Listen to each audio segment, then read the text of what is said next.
Hey guys, it's Ramona. Welcome back to my channel. As you see from the title, today we will be doing a book review. So we will be reviewing Gutter Child by Jael Richardson.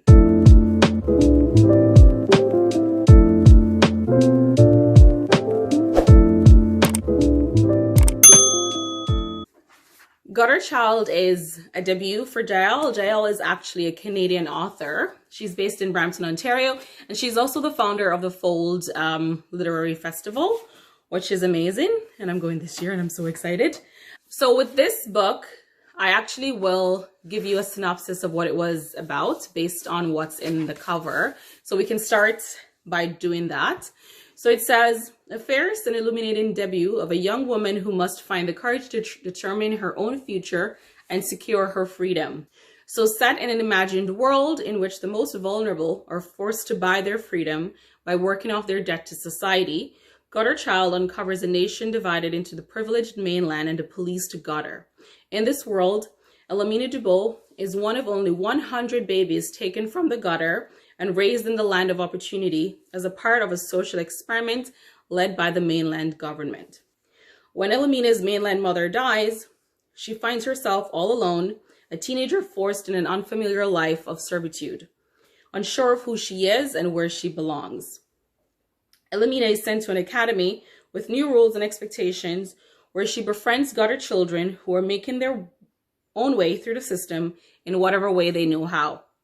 When her life takes another unexpected turn, Elamina will discover that what she needs more than anything may not be the freedom she longed for after all. Elamina is a modern heroine in an altered but all too recognizable reality who must find the strength within herself to forge her future and defy a system that tries to shape her destiny. So this was a 5-star read for me. I really enjoyed this book. I literally just finished it and decided I had to do a video on it. It took me 24 hours to get through this book, and it is 368 pages. So that's how good it was. I literally couldn't put it down. I took this book up because it's a book that I've seen all over Bookstagram, and a bunch of my Bookstagram friends enjoyed this book and suggested that I read it. I'm very happy that I did, and I'm happy that I actually got a copy for myself. I can already tell that this is going to be one of my top books for 2021. I know it's early, it's only March. You're probably thinking, how do you know that already? I could be proven wrong. So let's see what are the other books coming up this year that could knock this off my potential top 10. I'd say this is top 2 of best books I've read so far this year. It did say that it's an imagined world, but it draws so many parallels to what actually does happen or has happened in the society as we know it.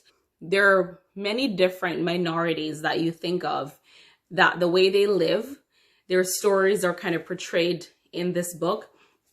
So the soci people that are mentioned in this book, who are the people who now live in the gutter, story sounds very familiar and very similar to the story of Indigenous people of Canada. So you're living on your land, you have this beautiful land, and that's all you've known, and then these outsiders come in and basically take away your land. They have you sign documentation that is so unfair to what you're getting, and then you're basically pushed and displaced from the land you know. So the gutter, as is mentioned in this book, is actually a gated, walled off community. So you're literally separated and put in a place to say this is your place, and the outsiders coming in basically taking over your land and building that land as they say, right? They're building that land to make it better for everybody. But of course, the people who were originally there are now way worse off.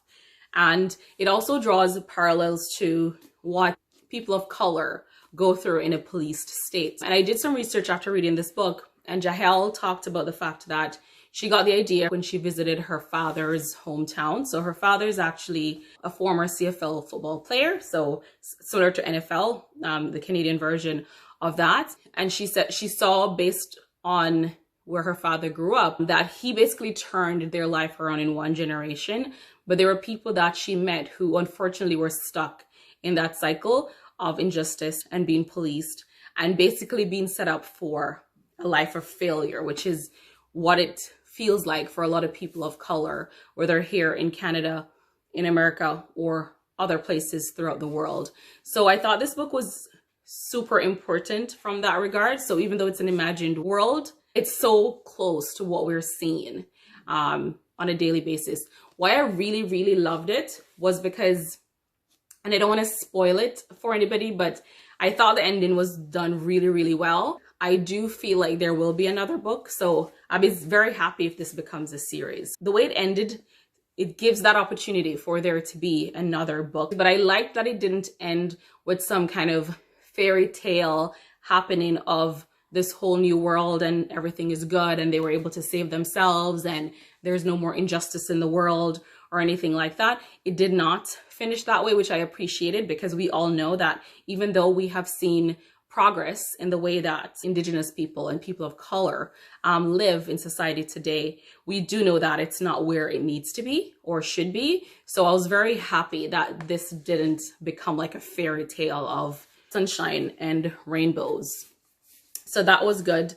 The characters I really, really liked. And even though it's an imagined world, it was built really well. So you felt almost as if you could imagine what it's like. You could feel it. So it's like a place you've been. Like, that's how well it was written. And I connected with the characters. They were mostly teenagers, right? Because at the point where the book started, they were in an academy for, you'd say like high school aged children. But it still was relatable. You were able to relate to the characters and the struggles that they're going through and thinking about their destiny and the things that decisions they need to make now for themselves and their families to be better and to pay down that debt. All these Indigenous people now have a debt to pay to this mainland government.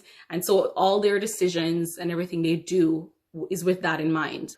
I really enjoyed it. I think it's a book that everybody should read. And even though it's a work of fiction, it draws so many parallels. And it really will hopefully have people stop and think about the injustices of our society and the way people live in our society today. I think this is an important book for that. So give it a read. It's a book I think I will read again just because it was so impactful for me. And I just loved the characters. They weren't perfect, which is also, I guess, something that I could appreciate. Their flaws were there because as human beings, we all have our flaws. So it was front and center with some of the actual struggles that people go through on a daily basis. Like, for example, the people who were able to successfully make it out of the gutter. And once you get to the mainland, it doesn't mean that your problems are solved. And that's the reality of today's world. And once you get to that point, it doesn't mean that you've achieved everything and your life is now great. Because again, these people don't want you there. So it's like you're the only person of color or the only person from your tribe or whatever your situation is who lives in this environment. Or if you're not the only person, then you're definitely in the minority and the struggles that comes with that, right? The constant feeling of not being needed or wanted and the impact that that has on people, right? And it makes you think sometimes of whether that's really and truly the solution to the problem. Is the solution to the problem getting away from all that you know to go somewhere else that looks to be sunshine and rainbows? And it's not always the case. Got Her Child, Jael Richardson. Give it a read. Definitely worth it. I love it. It's going to be in my top 10. I'm calling it. So if you guys have read this, let me know your thoughts in the comment section. If you haven't read it, tell me a book that you've read recently that was very impactful for you, that you wanted to shout from the rooftop that this is a book that you should be reading. So let me know that. I'm very excited. Let me know as well what kind of videos you guys want me to do. This is all new to me, right? So I'm trying to figure out what works and what you guys want to see. So let me know. Thanks for stopping by. Go pick it up, whether you're buying it or getting it from the library or borrowing it from a friend. Please read this book. It's amazing and you will not regret it. So, and once you've read it, let me know how you felt. You'll see in my description, you'll see my Instagram page linked there. So check me out on Instagram. If you like this video, remember to actually like the video, subscribe, and I'll see you soon. Thanks for watching.